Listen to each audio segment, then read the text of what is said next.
Po, kjo është vizita e 5 e Presidentes Komisionit Evropian në këto 5 vitet fundit, që koincidon edhe me fillimin e mandatit në vitin 2021, pra është hera 5 që Kryeministri ka prit në Republikën e Kosovës Presidentin e Komisionit Evropian. Gjatë këtij mandati, si dini, kemi pas edhe aplikimin për antarësim në Bashkimin Evropian, e që këtë vit do të bëhen 3 vite prej se është dorëzuar aplikacioni në Prag, në dhjetor të vitit 2022. Dhe sigurisht kjo ishte ndër pikat e diskutimit që duhet të ketë përgjigje nga Bashkimi Evropian për dhënien e përcorit, i cili do duhet të bëjë shumë herët, edhe statusi kandidat, sepse Kosova është vetëm që nuk ka statusin kandidat. Cila është përgjigja që ju dha sot nga von der Leyen për këtë kërkesë, që rishtërohet? Nuk është e sotit kjo si kërkesë. Mendoj që përgjigja është që Kosova meriton plotësisht dhe që nuk ka asnjë parakusht për dhënien e përcorit. Von der Leyen kështu tha? Po kjo është diskutimi, ajo që ka von der Leyen tha është Presidenti e Komisionit është që duhet konsensus brenda Bashkimit Evropian, por që kjo si presidente i duhet një miratim brenda Këshillit Evropian, si kërkesë që ta pres Komisionin, sepse kjo është Presidenti e Komisionit, dhe që kjo vendimarrje nuk po ndodh brenda Bashkimit Evropian. Kjo sigurisht është përgjegjësi e Bashkimit Evropian, sepse nuk ka parakushten E kuptueshme, por a ka von der Leyen vullnet që ta çojë këtë çështje përpara? A e merr seriozisht? A duket që ajo e ka seriozisht këtë kërkesë, e merr seriozisht këtë kërkesë të Kosovës?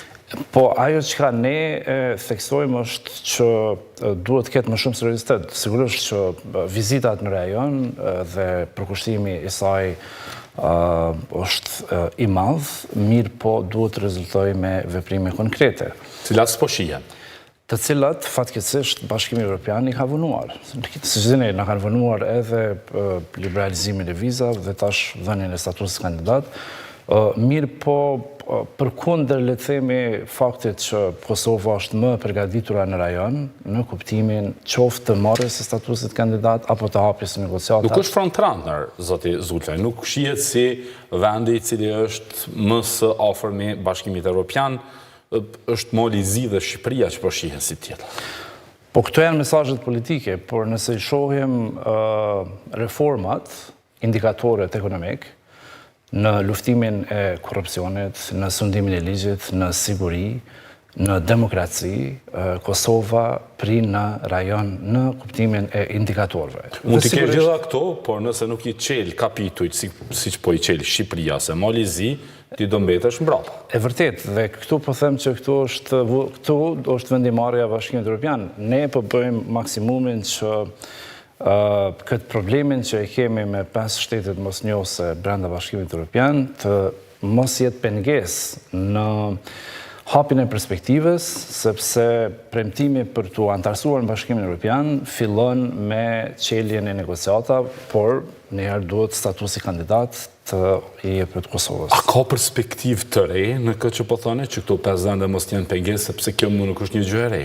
Këto vendet që na kanë bllokuar që një kohë shumë gjatë, kanë bllokuar Kosovën në shumë dimensione, edhe pse në raste ka pasur edhe kur e kanë lejuar, por në raport me integrimin potencial, apo shqyrtimin e aplikacionit të dorëzuar në dhjetor 2022-s, a ka një qasje të re? Dhe çfarë ju tha sot von der Leyen për këtë? Pra, nuk ka ndonjë risi, le të themi, në qëndrimin e saj me vitin e kaluar, që vendimarrja është me Këshillin Evropian. Dhe ajo që ka në Këshillin Evropian nuk po ndodh, është kërkesa që nga Komisioni Evropian për të bërë vlerësimin për antarësim. A është një paradoks tash, e di që ju nuk jeni këtu sonte si analist, jeni këshilltar i kryeministit në detyrë, por a është paradoks i madh që shefja e Komisionit Evropian të vijë në Ballkan, të kërkoj të thotë që ju keni perspektive evropiane, ndërkohë që ju nuk merrni një përgjigje dot më të thjeshtën, pse nuk trajtohet aplikacioni i Kosovës? Pra, a shihni si paradoks në vete, të premtosh diçka që pastaj nuk i gjen as pak përgjigje, nuk jep përgjigje? Po, them drejtën, nuk është që ne nuk e ndojmë frustrimin në lidhje me këtë vonesë. Mendoj që qasja drejt antarësimit Bashkimit Evropian është e ndarë në kryerjen e detyrave në dy anë. Për Kosovën, kryerja e detyrave është reformat. Për Bashkimin Evropian është vendimarrja. Ne nuk mund ta bëjmë vendimarrjen për Bashkimin Evropian dhe kjo i takon shteteve antare dhe sidomos shumicës shteteve antare të cilat kanë dhënë perspektivën e qartë për Ballkanin Perëndimor që duhet të jenë antare. Ajo që ne nuk do të bëjmë është që të stagnojmë qoftë në aspektin ekonomik, progresit shoqëror e demokratik, në pritje të dhënies së pyetësorit apo të Këto duket janë pyetësore, zoti Zulfaj, nëse gjykojmë se çfarë thot BE-ja, sepse BE-ja nuk flet edhe shumë me zë të madh, kështu zëshëm në raport me Kosovën dhe integrimin evropian për reformat. Fletë, i thot ato, por mbi gjitha e ka dialogun Kosovë-Serbi. Dhe e di që dhe zoti Kurti edhe në të kaluar ka kërkuar që procesi dialogu të ndahet nga rruga e integrimit, por s'po duket që po ndodh. Po, këtë kërkesë kemi bërë, le të themi, këtë kryeministri ka shprehur në Shkup në një prej takimeve të planit të rritjes Bashkimit Evropian, në kuptimin që zbatimi i reformave dhe vlerësimi mbi bazën e meritës, siç e thot vetë Bashkimi Evropian, të jetë faktik, të jetë real, dhe se dialogu me Serbinë, për cilin Serbia ka një kapitull të veçantë, që është i fundit për nga kapitujt, mund të vazhdoj edhe kur të hapen negociatat me Kosovën. Por pyetësori, dhënia e statusit kandidat dhe hapja e negociatave janë 3 hapa të cilët ende s'kan ndodhur. Prandaj edhe është absurde që Bashkimi Evropian të flasë për dialogun ende pa u hapur në negociatat në kuptim të kushëzimit me antarësim, sepse ka mjaftu shumë mundësi që ta kushëzoj këtë gjatë procesit. Si që pam, kërkesë tjetër ishte ulja e tensioneve. Çfarë ju komunikua? Çfarë tensionesh? Për çfarë tensionesh bën fjalë zona von der Leyen? Mendoj që kjo ishte më shumë reflektim i deklaratës sesa i takimit. Në takim nuk folet për tensione?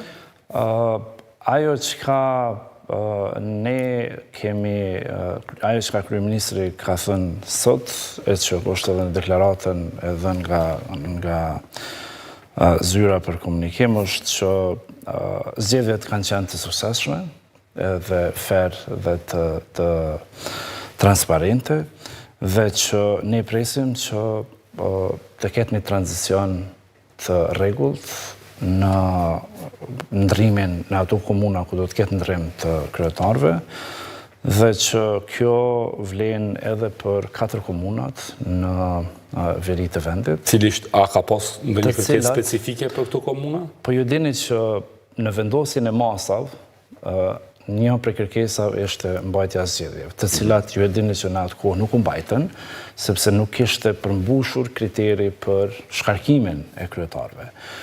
Dhe nuk ka pas iluzion asnjëherë që kryetari i komunës bëhesh me zgjedhje. Dyshimi që kjo nuk do ndodh ka qenë i pabazuar. Pra, kryetarët që ishin, edhe që janë ende, kanë ardhur me zgjedhje në atë kohë, dhe kushdo që vjen kryetar do të vi prapë me zgjedhje të rregullta. Pa ka pas kërkesë më specifike, sepse siç e shohim BE-ja